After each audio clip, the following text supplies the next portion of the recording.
Welcome back to the Professionals Roundtable here at ABM-FM, All Business Media. I'm your host, CJ McCall, and today on the show from New Jersey, we have a nutritional coach. You can visit his website at www.vinnyrusso.com, and that's Vinny with a Y.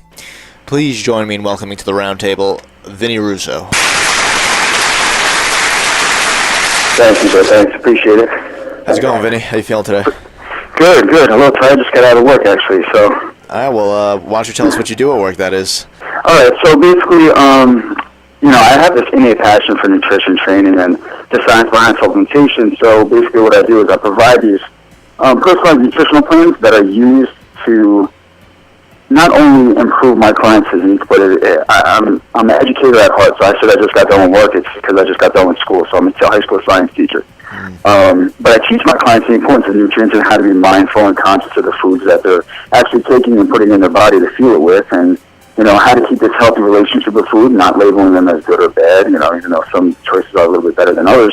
Right. But basically how to keep progressing forward and how to use nutrition to their advantage to help them reach their specific goals.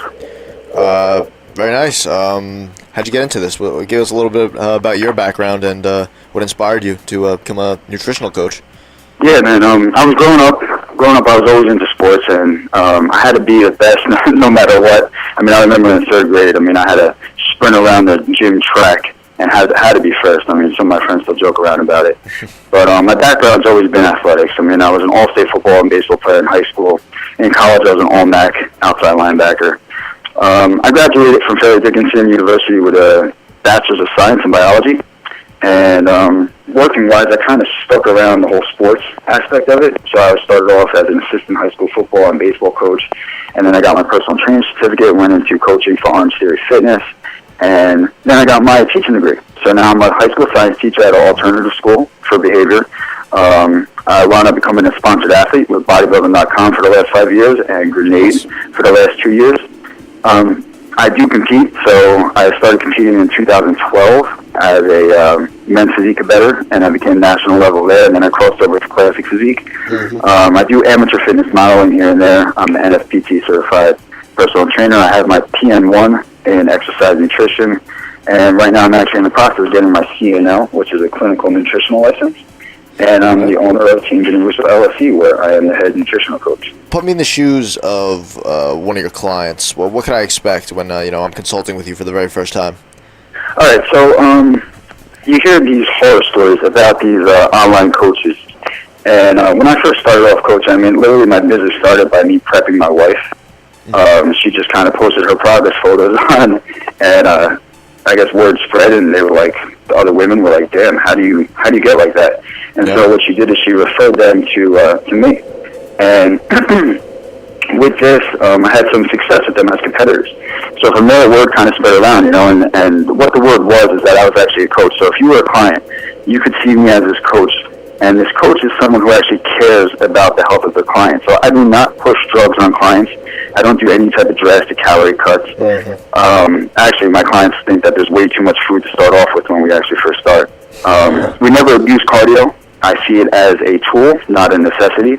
And I actually limit myself to the amount of clients that I can take on, because it would be unfair to the other client or to that specific client paying for my service if I can't give 100% to that specific client. So I don't give out cookie-cutter diets.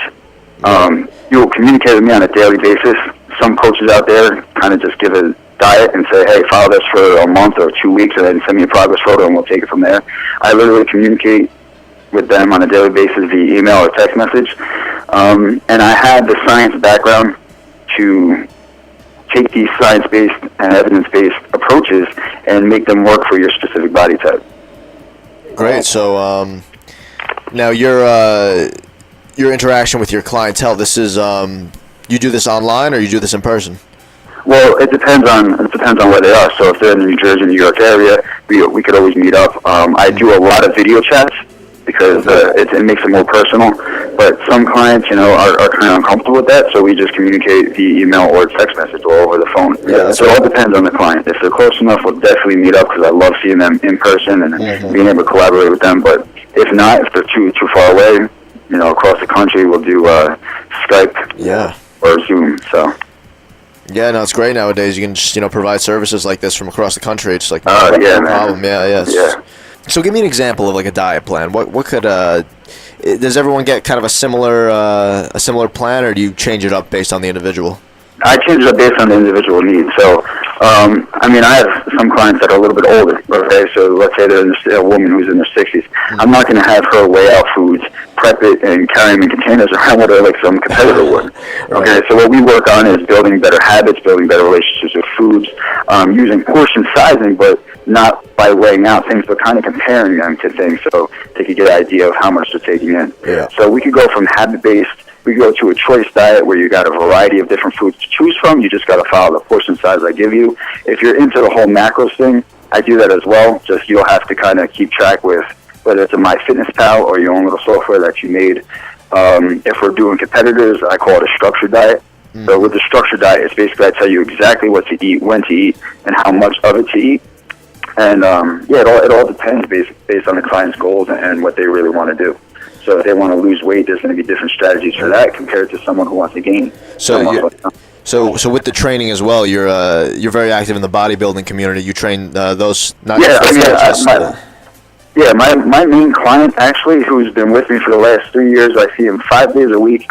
He actually he just turned 60 years old. And and we do more functional training. Okay. But he loves the pushing and he loves the bodybuilding aspect of it.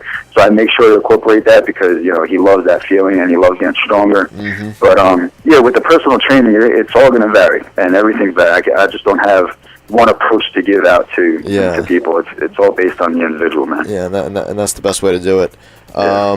I want to give you a chance to share your information with our listeners so they can get in touch with you. All right, you can get in touch with me. I have a Gmail account, so that's Coach Vinny Russo, VINNYRUSSO @gmail.com. You can go to my website. I have everything on there, so that's www.vinnyrusso.com. I have an Instagram account.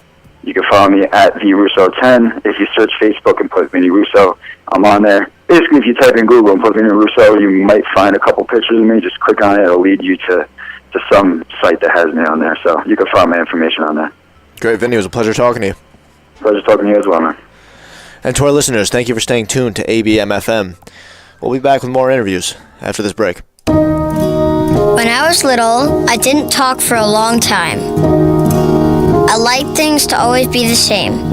Anything new or different would scare and upset me. I was very sensitive to lights and sounds. It was almost like I had bigger eyes and ears than everyone else. So I built secret hiding places where nothing could get in. I didn't like looking people in the eye. It made me feel uncomfortable. I'd throw big tantrums over little things like when my socks didn't match. Sometimes I'd do the same things over and over. Until one day, I found out I had autism. My family got me help. Slowly, I learned how to live with it better. You can see signs of autism in children as young as 18 months. Early intervention can make a lifetime of difference. Learn the signs at autismspeaks.org/signs. Brought to you by Autism Speaks and the Ad Council.